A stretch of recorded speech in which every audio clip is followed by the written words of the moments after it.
Welcome to PhD with Women on It Hack the Future. My name is Beata Young, and today's PhD Positivity Hack delivered will be by our lovely guest who's been with us a year ago, Kari de Phillips. Topic: Why public relations is important to your brand. Episode 61 starts here. Let me remind you, this is a grassroots community that focuses on women on it, an inclusive forum for women in technology, startups, and female leaders who are supported by men as well. And I bring heart to that hustle because empathy is my motto. And empathy is critical when you are promoting your brand with public relations. Before we dive into the topic, let me mention a few highlights.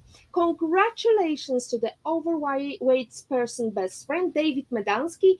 Insightful book, Break the Chains of Dieting, is a finalist in the Eric Hoffer Award category. Congratulations, David. He was our guest a couple of months ago. It's great to see you hacking the future. Yesterday was the fashion industry's biggest night, the Met Gala. This reminds me of one of our favorite designers and previous PhD guest, Rennie Morsch. You can visit her website at www.renniemorsch.com. See it in the comment. Wales' 35 years old iconic Hay Festival has a new CEO, Julie Finch, former Cheltenham Trust CEO. Congratulations, Julie. Congratulations also to our favorite crowdfunding platforms, Indiegogo's new CEO, Becky Center. And Indiegogo is currently teaming up with Branded for a product pitch competition. All the best, Indiegogo, Branded and Becky. And great news, everyone! eToro has launched a new female leadership smart portfolio. Way to go, eToro and Headbaber. In today's episode, let's go back to learning about why public relations is important to your brand. As women on it, it can be tough to get ahead and increase visibility in a male-dominated industry. It can be even tougher to break through the noise when you're trying to build your brand and establish yourself as a thought leader. The key is PR, public relations. When you effectively utilize PR, you show people that you're not just a woman in tech, you're one of the top tough leaders in tech, period. No matter what your gender or experience is. Every business wants a professional identity or brand that signifies quality and excellence. So, how do you build a reputation for being an expert in your industry? Due to viewers' demand, we are bringing back our lovely guest. For this week's Positivity Hack delivered, Kari, sister in SEO and CEO of one of the top SEO agencies in the English-speaking world, the Content Factory. It is a digital PR agency that specializes in SEO and social media marketing. TCF also offers white label services to other agencies, in addition to corporate and individual trainings in SEO, content strategy, social media marketing, and digital PR. They have been featured in various media outlets for their digital marketing expertise and work culture. Kari was recently named one of the top 3 women in the industry by SERPstat, a limit-breaking female founder by Thrive. NBC News referred to her as CEO who takes job perks to the max due to the fact that all of the Content Factory employees work from home or wherever there is Wi-Fi. We are working from beautiful Turks by Caicos, beautiful by nature islands. The Wi-Fi might be patchy, but bear with us because we've got some great insights from Kari. Kari, where are you in the world today? I am coming at you live from Amsterdam. From Amsterdam, I know you've spent some time away in Italy, so I'm keen on learning what's the branding of Italy versus in Amsterdam. Maybe let's start from that because there is quite a lot of PR by both countries. For sure. To start, one is a country, one is a city. So there are different PR strategies regarding that. Amsterdam, I mean, it's known for all kinds of things. You've got the red light district, but all of a sudden, as of I think 2 years ago, tour guides are no longer able to give tours in the red light district. You can see that they're starting to discourage that type of tourism, right? Similarly, there is legislation that's been proposed out here in Amsterdam that would change the rules of the cannabis coffee shops so that they no longer allow anyone over the age of 18 to come in and partake of their goods and services. But it would be like limited to residents of the Netherlands, and you would have to show an ID card. Italy, there's so much to market there across that whole country, and I got to see 5 major cities, but there's so much more to see. And Italy, I guess, has its own reputation for all of the right reasons. It was wonderful when I was out there. I can't wait to see more of the country. Unmuted. A very good point, Kari, about country versus city, but also we know that Italian cities are very picturesque. Rome is well known for beautiful Colosseum. Amsterdam is known for Red District. But I'm wondering, can certain tools or things or strategies be applied to cities as well as to people? Sure. Whether you're running PR campaigns for people, places, or brands, the essential strategies remain the same. And actually, the tactics are basically the same as well. It's more about understanding who you're trying to reach as the target audience, who, like what media outlets or what media rather is that target audience consuming, and then who's writing for, producing for, creating for essentially these media outlets. Those are the people that you need to pitch, no matter what story you're pitching. Again, if you're a person, if you're a place, or if you're a brand, process remains the same. Then it's about creating a pitch that these media producers would be interested in, because their viewers, readers, listeners, whatever, would be interested in that story. So essentially, the art and craft and practice of PR is identifying your target audience, identifying what media that target audience consumes, then identifying who produces that media, and then creating, a custom pitch for each of these media producers that's relevant to their audience, in the effort of, these media producers creating media about your brand or mentioning your brand in stories that they write. So, like for my team in the last year, the last 6 months, that has included everything from full Forbes profile piece for a CEO of Hollywood, one of our clients, to quotes from brand ambassadors via another one of our clients, Northwest Pharmacy, commenting on anything from asthma to, birth control to any number of things that relate to the health profession. Having a brand ambassador can help you get that message across faster than, in most cases, like a CEO, but that's more high level.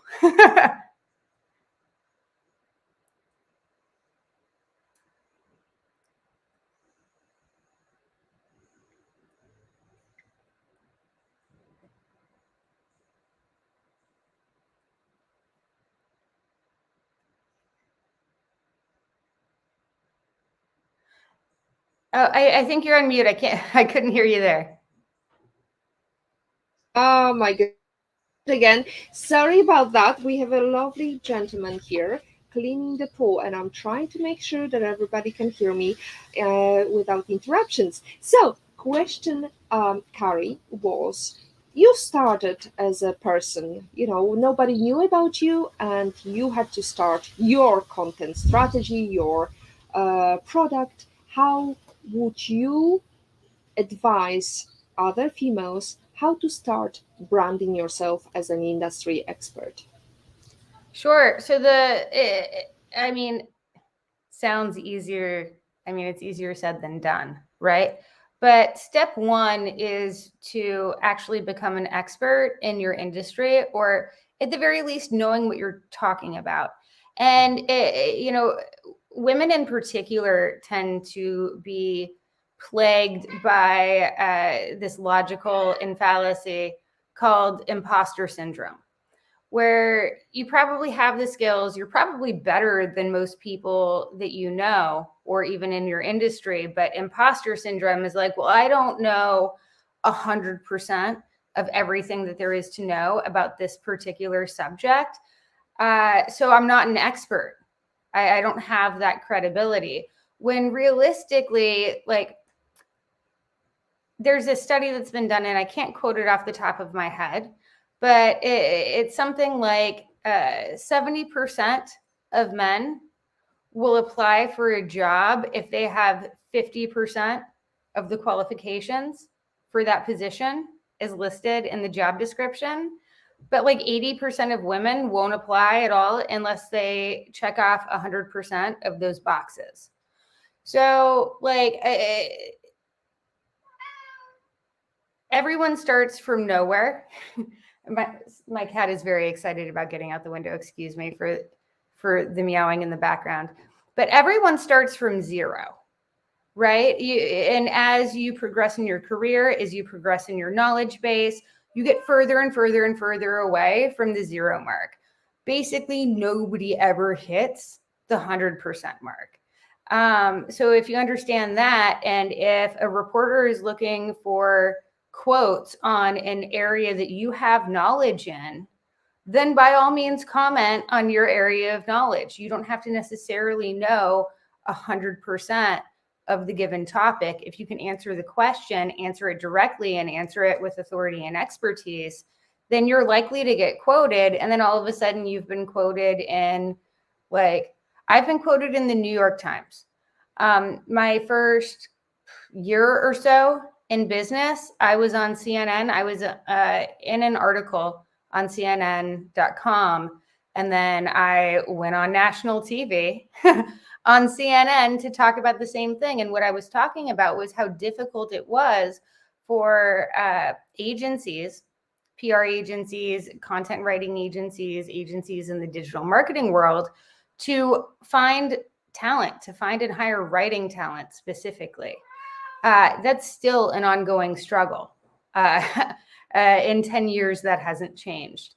But then I can say I've been featured on CNN. And I have been. I got the backlink from CNN to my website. That helped with my website search engine optimization, or SEO. So that's my longish short answer. That's easier said than done, as you say. And again, we are going to the quotation that you said on our PhD before: just do it. So Yep. exactly, there is no better moment but now. Kari, well, you were quite lucky. You got picked up by all these big names, and so media outlets. How did you do that? What was it? So the article was basically about how difficult it is people to find people with talent, and that was exactly the moment that they want to interview you. Yeah. So let me start by saying that public relations is easier to do yourself than you would believe. Nobody knows your brand's messaging better than you do, right? Probably nobody has more expertise in your company, in your given area, than you do as the CEO or executive. So there's a service and it's free. It's called Haro, Haro, and it's short for Help a Reporter Out.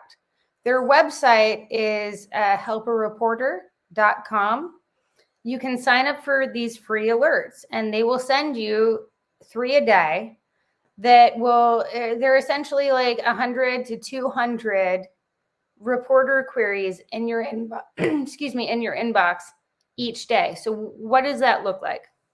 That looks like a 3 times a day email that has 50 plus media queries. What's a media query? That's a journalist who's looking for an expert source to comment on a specific topic.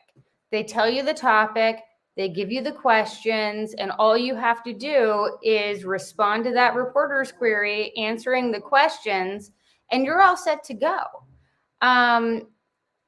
My team has an average of a 30% hit rate on pitches. So 30 to 40, which is more than double the industry average. If you get your messaging down, it's really easy to pitch your expertise in a way that the journalist is going to then incorporate into their articles. Now you get published, or they publish the article, you're quoted, you're cited as the CEO or expert source at insert link here. In more cases than not, that results in a backlink to your website, which means as people are reading the article that you're quoted in, they click on that link to your website and ideally make a purchase afterward. At the very least, you're increasing your brand awareness, right?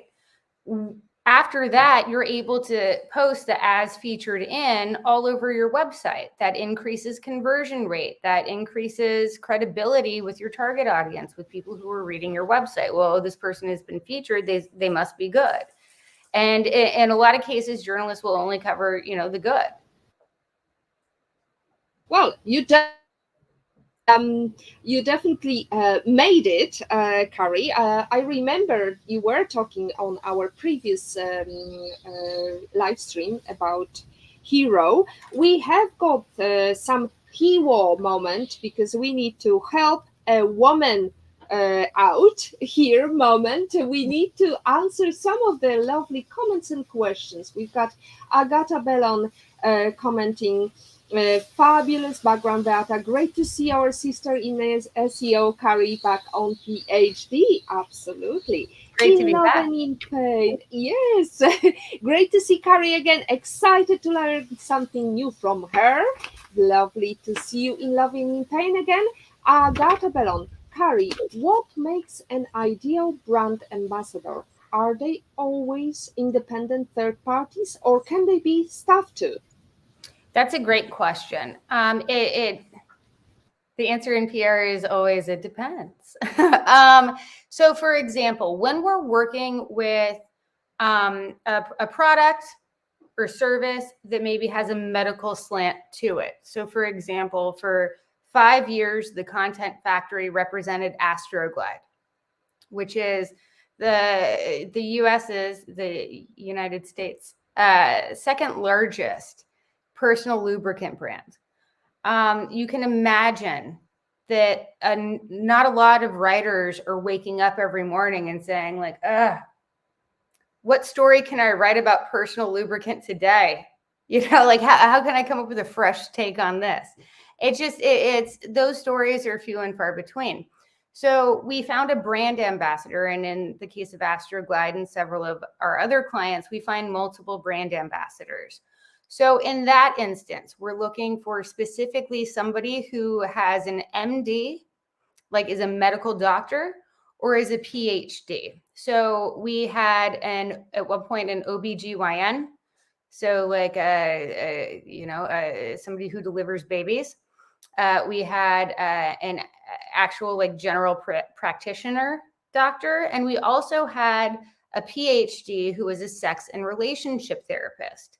Now, all of a sudden, does a reporter have a question about like healthy relationships? We have a brand ambassador with a PhD, and the doctorates make a difference because reporters are more likely to quote brand ambassadors who have those letters behind their names, because often the editors their bosses will not publish content unless it's from like a board certified expert.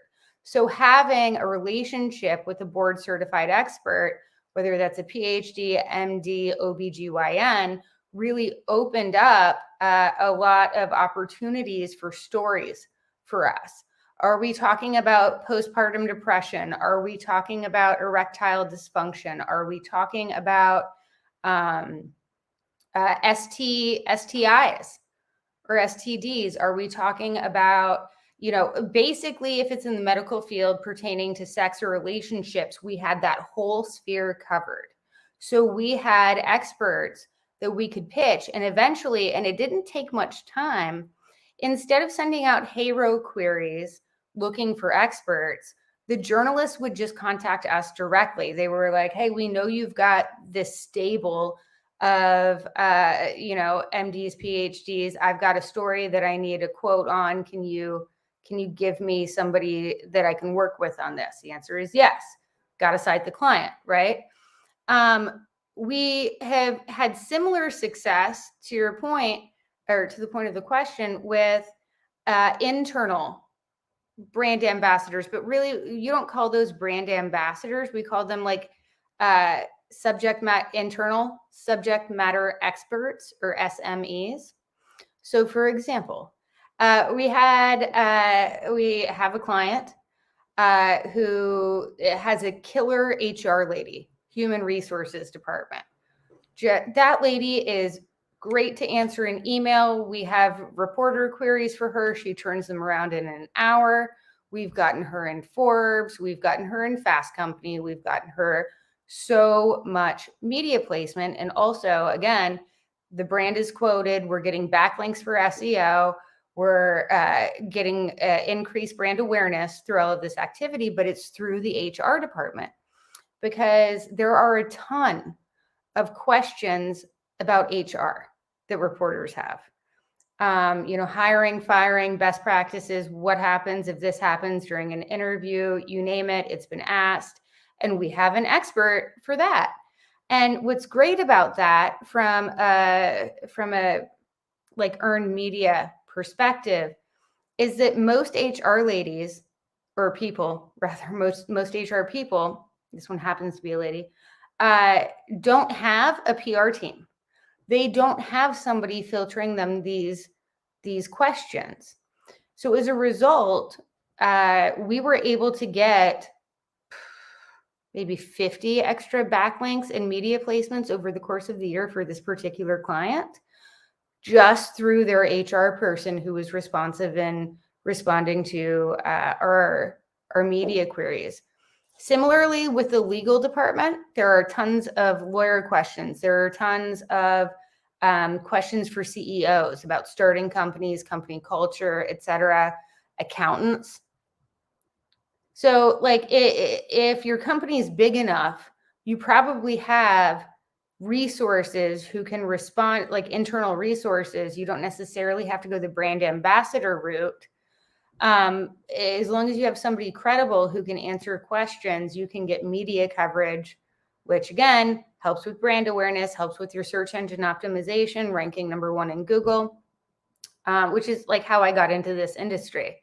In order to be great at SEO, you have to be at least good at PR. And that kind of sent me down this rabbit hole. But I love PR. Anyone can do it. It's easy in this day and age to reach out to a journalist on social media and say, hey, I've got this really cool company doing awesome things. You can find basically anyone's email address if you Google hard enough, like we are closer than ever to being able to directly reach people who could have massive impact on our brands. It's just people aren't reaching out to those journalists and saying, hey, I've got this very innovative product that's solving X, Y, and Z problem. And I'm here to encourage everyone listening. If you've got something cool going on, follow the journalists who cover your industry. Start liking their stuff. Get on their radar. And when you're ready, send them a pitch in one way, shape, or form. And Beata, I know I have some resources, free resources that we can link to in the notes, including a Hero pitch, a complete guide to Hero. I've got a Hero pitch template. You just copy, paste, modify, and this template has generated like over $10 million worth of media coverage for our clients. So I'll do my best to make it easy for y'all. Absolutely. So talk about it, talk about your product, talk about your services, and don't be afraid to talk about it on various platforms, because just before we joined today's stream, it's May the 4th. So it's the Star Wars Day, and we were just talking about how good it is to have some fun and post a picture with the theme of May the 4th, which I was happy to do so with my husband guidance, just to make sure that there is a good light, a good picture being taken, and talk about the Star Wars Day and talk about today's live stream. So you talk about the tools that everyone can use, and it's easy to do. There are some micro actions that we were talking about as well, Kari, which is everyday small actionable points to take and to remind yourself about. What would you say are these?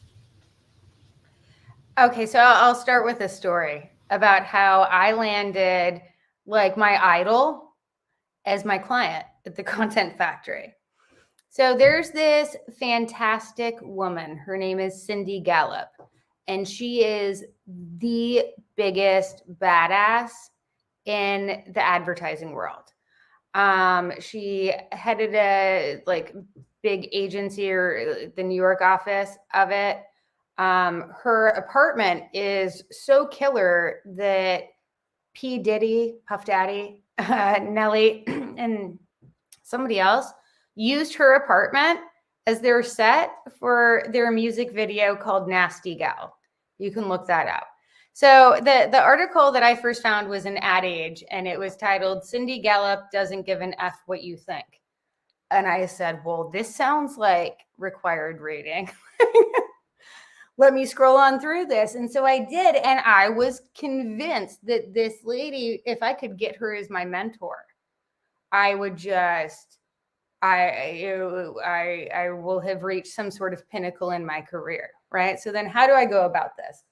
It started with me just following her on Facebook, following her on LinkedIn, following her on Facebook. She has public profiles on all of these. And actually, Cindy is so awesome that she has two necklaces that she likes to wear during interviews. One is a Facebook like that Facebook sent her for being a Facebook influencer. And then the other one, I forget the order of operations here, but then Twitter sent her a Twitter necklace.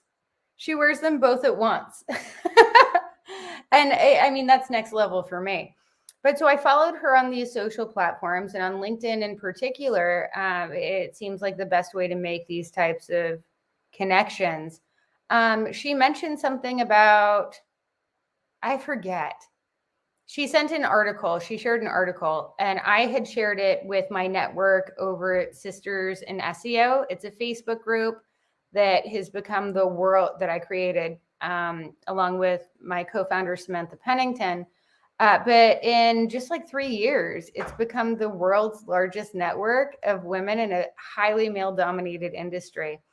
So I mentioned, hey, I shared this on Sisters in SEO. And the ladies they're loving it, I got to tell you. And she was like, funny, my website and project business, Make Love Not Porn, we need some SEO help. And through that, she became my client. I ended up with my idol as my client. And what's even more astounding to me is that she has become a brand evangelist for the Content Factory. So if you like scroll through my LinkedIn or my Instagram, you'll see I've got snapshots of like Cindy Gallup promoting the Content Factory and saying that I'm brilliant. And like, you can't buy that kind of publicity. That's relationship building. And at the end of the day, that's what PR is. It's creating relationships with people to get them to talk about your product or your service or yourself, right? So these micro actions, certainly I set the intention, to get a little woo, if you'll have me. I set the intention of, I really want Cindy Gallup to be my mentor. And then I, took the micro action of just, keeping up to date on what she was doing, sharing her content with my audience. And then eventually I get there. I never sent her a pitch email. I never sent her a proposal or anything until she asked for it. And having that relationship has like really transformed my career. I've got Cindy Gallup in my corner, and how badass is that? But beyond that, it gave me the encouragement, or it reassured me that these micro actions, follow that journalist, start liking their stuff, add them to your Twitter list. Over time, those micro actions can have a huge impact in ways that you can't see unless you start consistently doing these things. And they don't even take a lot of time. Just a little gumption. Well, I'm jealous now, Kari, because I think I've been in that sphere. I've been following Cindy for for a long time. Ever since I visited Web Summit and I was told about Cindy, I've heard how much stir she caused when she came to Tech Open Air in Berlin in 2014. Yeah. So I was like, oh, I've got to learn about her. And ever since, I think together with my husband, who was a guest on our Positivity Hack Delivered, and who said that actually the person he would like to have private breakfast with would be Cindy. We will go back to that question, Kari, later on, but we talked about microactions. We talked about the hero and tools that we can do every day to enhance our leadership in the global sphere. Right. What are other things that we can do as experts? How did you learn things or tools every day? Was it just scrolling through Facebook, or where did you get all your knowledge from? Common sense, to be honest with you. It's just like good old fashioned common sense when it comes to relationship building. Do you want something from somebody? Well, do you have something to offer? If it's not money, and the Content Factory does not work in the paid space, so we don't do any ads whatsoever. We're purely organic placement and marketing. So in the absence of not wanting to spend dollars, then what do? You can build goodwill. You can come up with a good story and then communicate that story to the right person in the right way.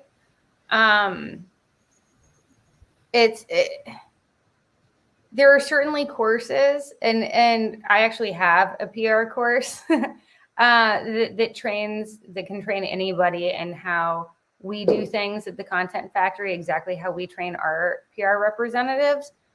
But you'd be surprised how much you certainly don't need a degree in public relations. It probably helps. I don't have one. I'm doing just fine. So is my team. In fact, nobody on my team has a public relations degree. Because again, it goes back to relationship building, authenticity, having a good story to tell in the first place. If you don't have a good story to tell and you don't know how to package that story, and like not necessarily an elevator pitch, but in a way that's going to get, the person speaking to your target audience interested because they believe that the target audience will be interested and it'll lead to more clicks on their end, then, reach out to me. I've got consulting hours.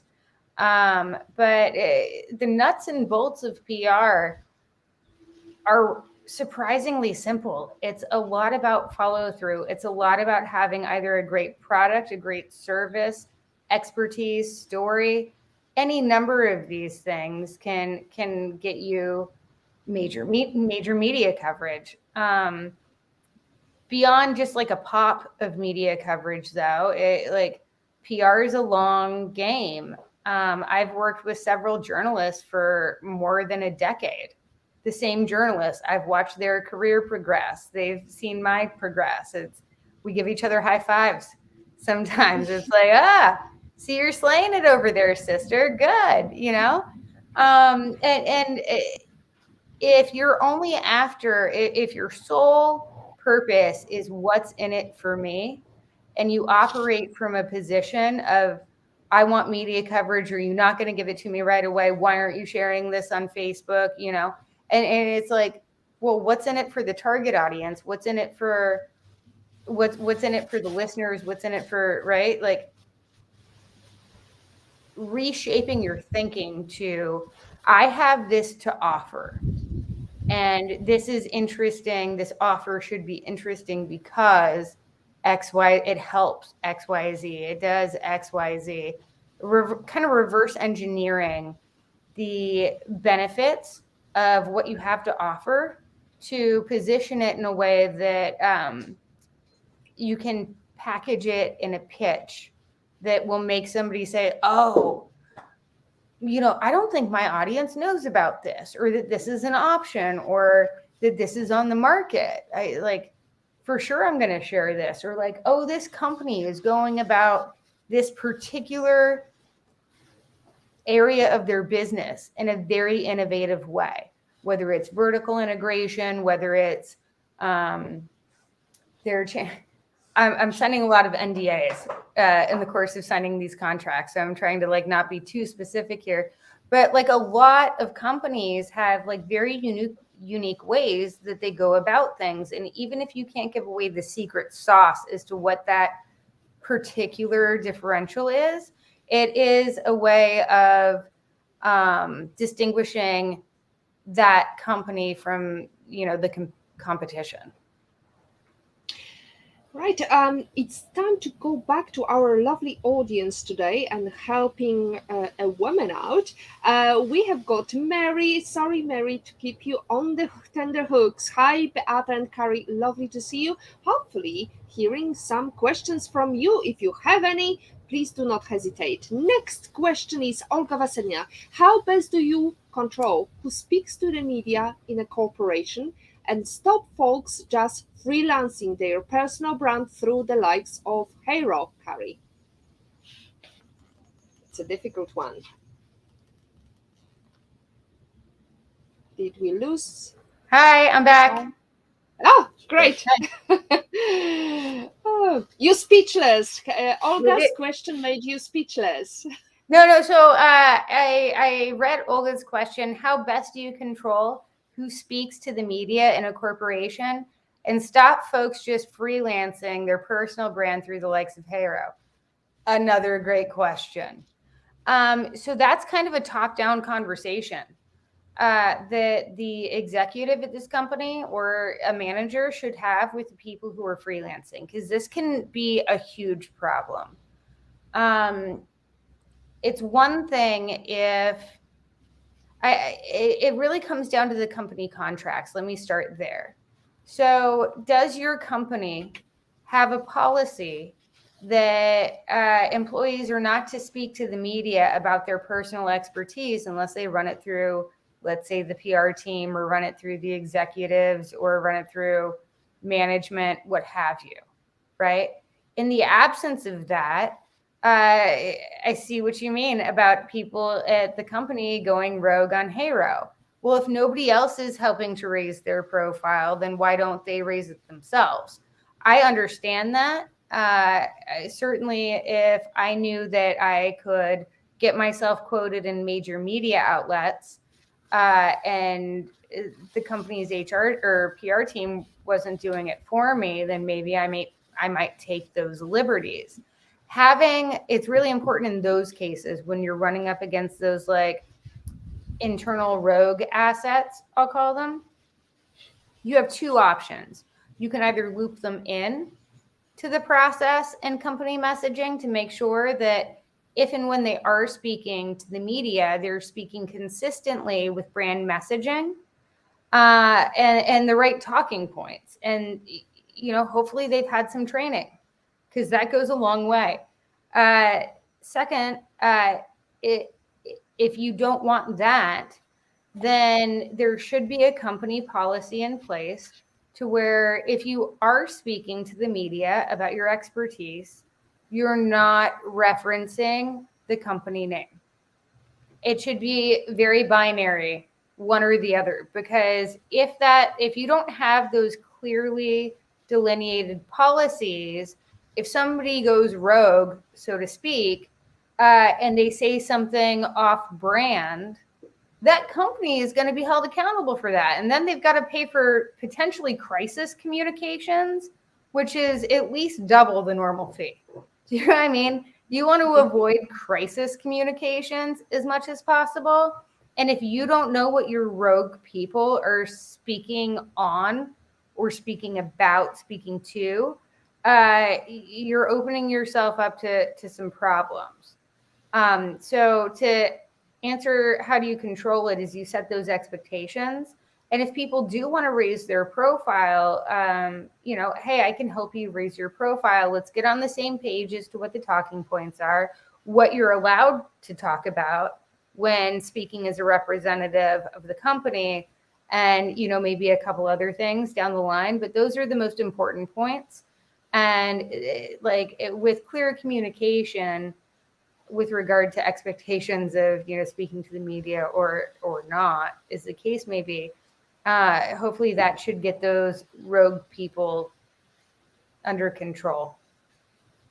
Absolutely. I think it also boils down to the fact that it's much easier for a company to have clear structure and clear rules set up from the beginning, rather than, you're not being sure whether you can talk about your work or not and how you can talk.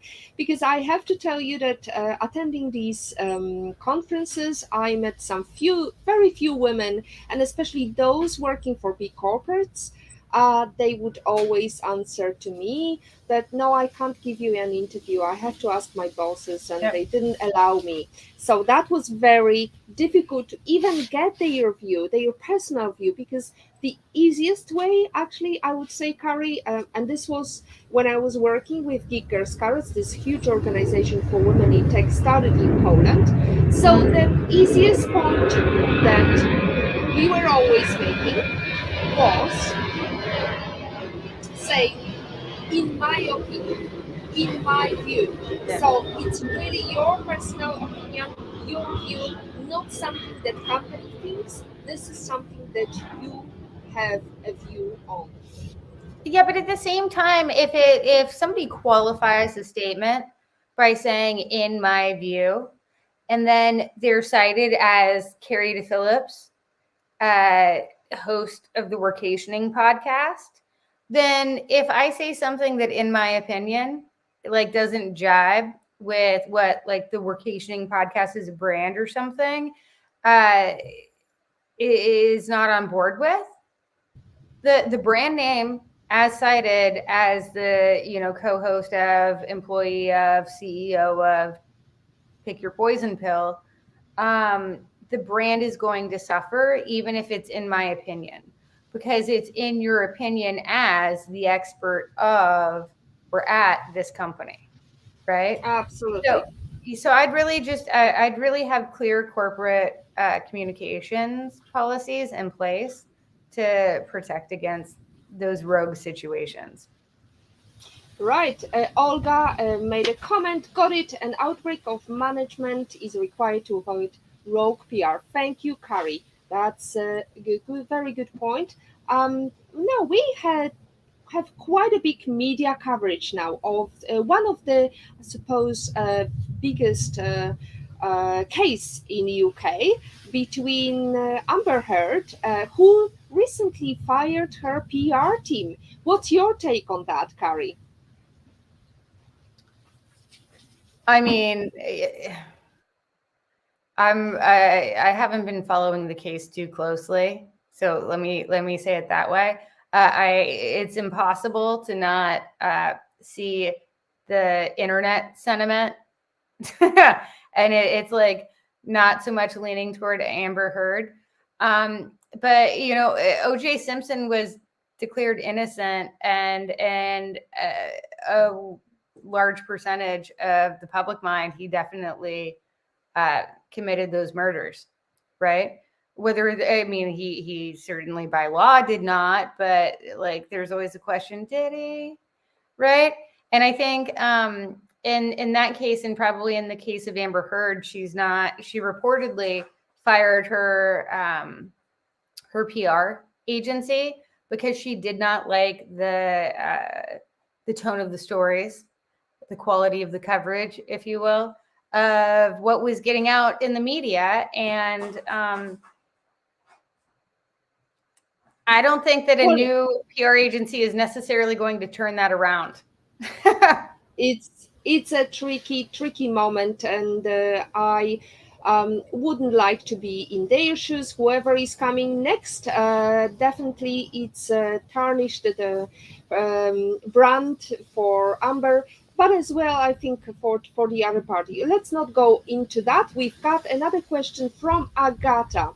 Isn't the problem with Hero the fact that it is so often only wants US citizen residents commenting, even on global business matters? Kari, what's your experience with that?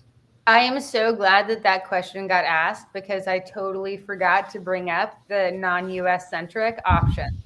Okay, so Heyro, if you're international, often they don't care if you're an international company. Sometimes the queries, the questions that the reporters are asking are US specific, in which case that becomes or only available via US markets, in which case that's clearly an issue. In the UK and Europe, also in the US, but quoted is a little broader. You spell that QWOTED, quoted with a W. Response source is UK and EU specific, responsesource.com. And then you have, if you're in New Zealand or Australia, source bottle dot co .au, source bottle. Google that one. I'm not sure about the URL, but that covers a pretty broad spectrum. I'm not aware of any like Asian specific or Asia specific sources for reporter queries. Nor am I aware of any in Latin America or Africa. So still, we've got a ways to go. I'm hoping that, these resources are so valuable to both people like you and me who might be responding to Heyro response source quoted whatever queries, but also to the journalists who, in a pinch, really need some good quotes. And this is, in many cases, the fastest way to reach out to a broad range of people who might be able to legitimately answer your questions.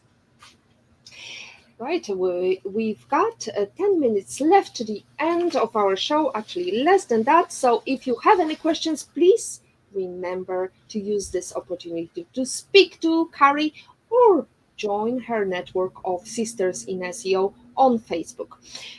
We have got one question that we discussed before coming onto the show about relationship building, because PR is really about relationship building. So let's say that you already had that journalist, he interviewed you once. What do you do next? How do you approach them with another story, or how do you continue building that relation? That's a great question too. So understand that relationship building does not end from like when the journalist writes your story and it gets published. In fact, that's really when your work begins, because ideally it's an evergreen story. Maybe it's a story about like Mother's Day roundups, even. Then from here until eternity, for as long as you're in business, on Twitter, Facebook, LinkedIn, all the socials you should schedule. We were in this Mother's Day roundup, tag the outlet, tag the journalist. Certainly in the first week that the placement goes live, you want to promote it 3 times, at least on Twitter.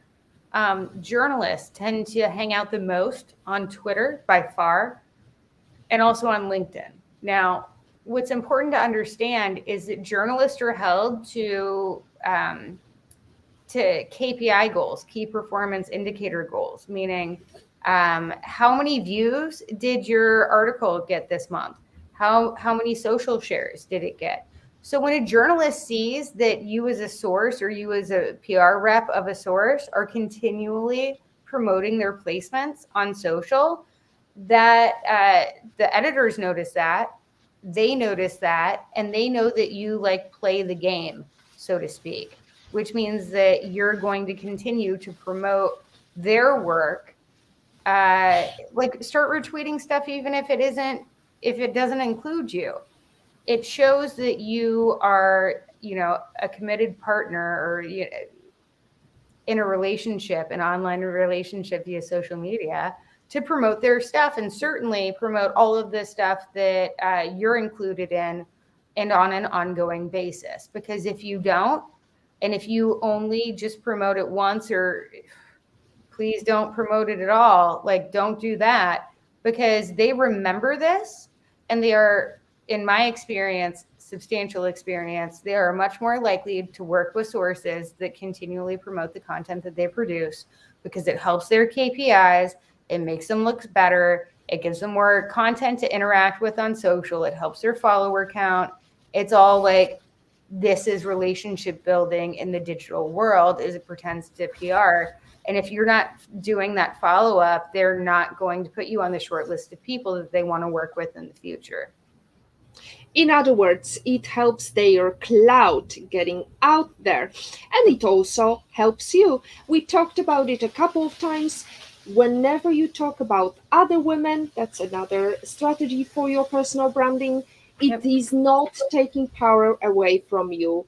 Enhancing other stories, other women's stories, other achievements is going to look good on you, reflect good on you. So please do that. Right, we have got a few minutes left till the end of our show.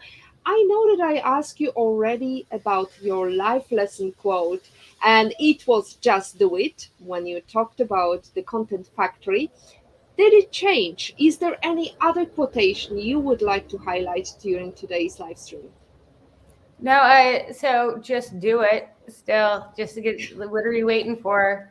I'm older now than I was when I started this. So is everyone listening. What if you're waiting for a sign from the universe? Like, let this be it, because nobody's going to knock on your door and be like, hey girl, did you get that started yet? Because it could be great. You just haven't. So I know that I said that last time. So my answer this session will be to take it one step further. If you can't do the whole thing, do part of the thing. Just like open up the tab and start the first sentence, or create an outline, or make one extra step than you wouldn't have otherwise in whatever direction that you want to go in. As soon as this podcast ends, as soon as this video ends, just go do that one thing. You know what it is, that one thing that you've been putting off, or like, I just don't know how to get started. Just go start it, and give yourself maybe 15 minutes to start that thing. And I bet you'll find that you spend maybe an hour, maybe more. And now you got that fire, right? Because now you've started it. Absolutely. You started it, and be brave with your comments. Look at Kari, and look at our favorite person influencing our work, Cindy Gallop. They definitely have got the spark. They are lit. Is there any book that you would like to recommend that you think that would help you at the beginning of your career? The power of habit was a really good one. I'm afraid I might have mentioned that last time, but it's still my go-to. You would not believe how just like changing some things just a little bit can lead to major changes in your life. And the more you start thinking about it, the more you start acting on it. And it's the whole like law of attraction situation. And it works. You too could have your own version of Cindy Gallup as a client. You just need to like go follow that person figuratively on LinkedIn. Absolutely. So, Kari, you talked about how you got Cindy on board. How did you prepare her for media appearances or for that SEO process? We did not work with her in any PR capacity. She is working with a separate PR agency on that. We worked with her solely in an SEO capacity. And it started with identifying key areas of opportunity for her website and areas of improvement and, developing the strategy and then executing on that strategy from there. Consistently all the time. Kari, last time we talked about pandemic being over and inviting any person in the world to go anywhere in the world. You talked about Antarctica and taking with you Oprah Winfrey. Is there Yeah. any new dream, new objective for Kari? Yeah. If I could, so my mom died when I was 22. If I could, I would bring her back to Pittsburgh, Pennsylvania. That was the destination of one of her first plane rides ever, is to drop me off in college, and just catch up on how things are in the afterlife and what I've been up to since she's been gone. That would be like an ideal situation for me. That's a beautiful, beautiful coming back to memories and remembering those who are not with us. People do not buy goods and services, they buy relations, stories, and magic, as Seth Godin says. This is a perfect summary for our today's show. We have this relationship since we've been together on Positivity Hack Delivered. Thank you so much, Kari, for being such a lovely guest. It's been a marvelous round coming back together. Beata, it's always wonderful to chat with you. Fabulous. And next week, my dear viewers, we are going to have our lovely French lady, Vanessa Marcy, is going to talk about how humor can make you a better leader. Remember to tune in, click that button to be reminded about live stream coming together. Kari, if you would like to give a last word on PR for our ladies, apart from just do it, what would it be? If you have imposter syndrome, odds are you probably do. Don't let that get in the way of, I don't want to say living your best life because it's so cliche, but don't let that get in the way of you climbing the ladder to the top, because like, you've worked hard for every bit of experience and expertise that you have. Own it, get the next bit of it, and keep climbing, because great things are up there. As always, our positivity quote comes from Positive Thinking Only and goes, look for something positive in each day, even if some days you have to look a little harder. If you don't like something, change it. If you can't change it, change your attitude, as Maya Angelou says. Today is your day to hack the future, hack the positivity you want. Thank you.